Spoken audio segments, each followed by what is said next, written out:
Yo, what's up boys? Welcome to the new series I'm doing on this channel called Viewer VOD Reviews.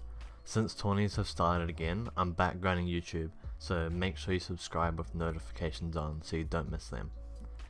In this series it's pretty self-explanatory, but I'm just gonna VOD review a tournament from a viewer of my YouTube and basically just tell them what they did wrong and what they could do better. It's pretty simple. Also remember, if you want to follow back on Twitter, show video proof of you buying something with code VUJ on Twitter and make sure you tag me in the tweet. Anyways, that's enough talking, let's just get right into it. So in this video we're going to be VOD reviewing this team here in 1/20th, and I'm just going to VOD review a couple games that look like we can learn a lot from. So I'm not going to VOD review like the games they do good. I'm going to like watch this game here, the first one, and then the third one, because it looks like they die early in game, which is a big problem. So in this first game it looks like they land sleepy, and being uncontested in the first game it sucks, because in the first game you want to be like getting like a big kill game. So what I'll probably do is like loot up quickly here and then quickly like key some teams that are landing around like in these weird split drops like these teams. Just because it's the first game, it's like a low elo and you want to be getting like a decent amount of kills so you can like get the momentum up and get the confidence and just have a big game. And because it is low elo, everyone's a lot worse than when you're gonna get into high elo. And then after a while of them just running around dead side looting and farming, it looks like they're gonna take an engagement on this team, which is a really good fight by the way, because you're on dead side and there's no one around and you're in the first lobby, so you know the teams are more than likely going to be bad. And they even start the fight off with a crack. I think this fight could have been taken way better, because this fight could have and should have ended like super quickly and been super free. What I would have done is have this guy go around to the right and then this guy in height come around here, and then they both shoot from different angles basically. Like say as soon as they engage this fight and they get this guy white, this guy goes around here instantly and then he shoots him from there, and then this guy down here, he comes around here and then shoots him from there. Eventually what's going to happen is they're going to stop holding walls to one side and make a mistake, and then you're going to get beams in, and that's just the easiest way to finish fight, especially in this meta when you don't even need a box fight with shotguns. You just have to use your SMG and AR from different angles, and that's a really easy way to win the fight. But instead they do this weird thing where they both go like to the exact same angle and then just wait for them to kind of do something, and then they let them heal, and then they have space behind them to work with, and it's just really hard to take that fight, and then they just back off because they don't want to fight anymore and they know they've healed up. And then here they build out a brick, and what I'd say you do is when you go to the position that's middle third zone, you always want to build middle, because like you're going to have this base for a long time, because if you're middle third, if you don't know, you are guaranteed edge fourth zone, and everyone wants to play edge fourth because that's how you pull half off.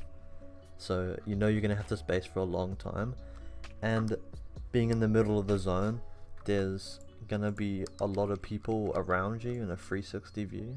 So there's a lot of people that can shoot you, and when you pull fourth zone, you're gonna be on the edge on congested side. So you want to have middle, because that's obviously gonna save you a lot, and people can't see you through it. And especially in this meta, like if you see a brick wall, you're just gonna double spray it with SMG because that's just so free. And here, in these type of zones where you're just gonna be going like straight towards zone, and there's no like old builds or anything, you need to go like instantly. Like if they have pepper splashes here, so if they instantly pepper splashed as soon as zone pop and just ran all the way over here while there's only like 2 or 3 teams in zone, that's going to be the most free rotate ever, and they can get a good position. But I'm pretty sure they wait like a long time and it mucks them up a little bit. So yeah, they wait till like almost zone's closing and then go.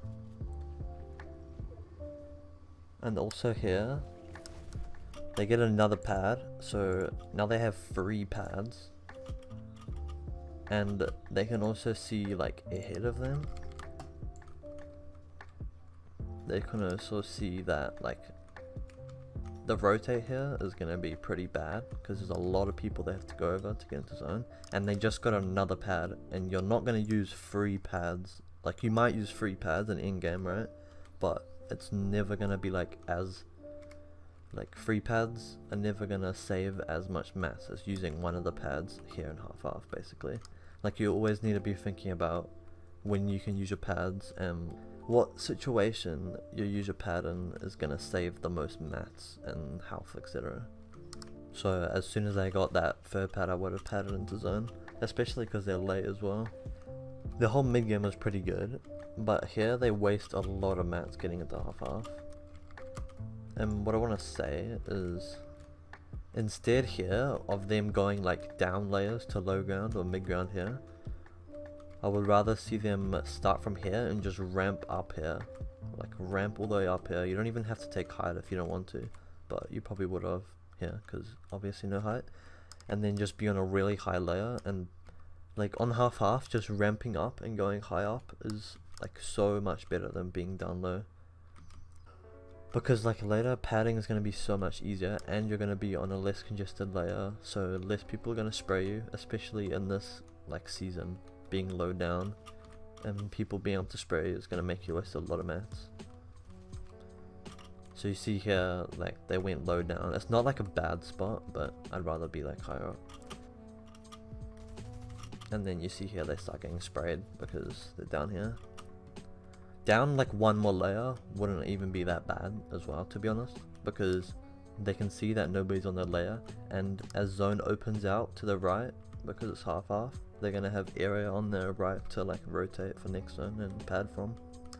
And another thing about going up is better is because when you're ramping up, you have to think about it. You're only using like ramps. Like your ramps are basically your walls to block people off and to go up, and your floors.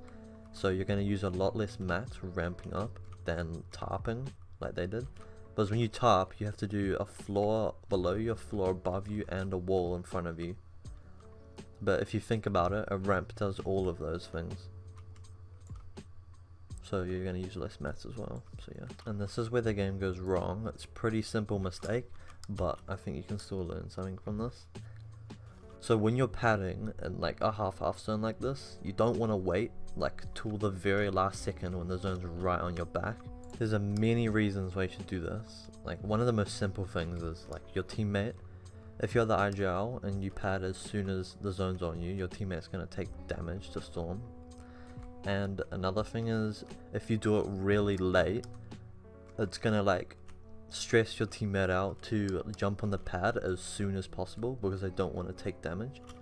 Like say he padded now, or like 1 second, about now, then his teammate has like 3 seconds of like a 3-second window to jump on the pad, so he's not stressed out.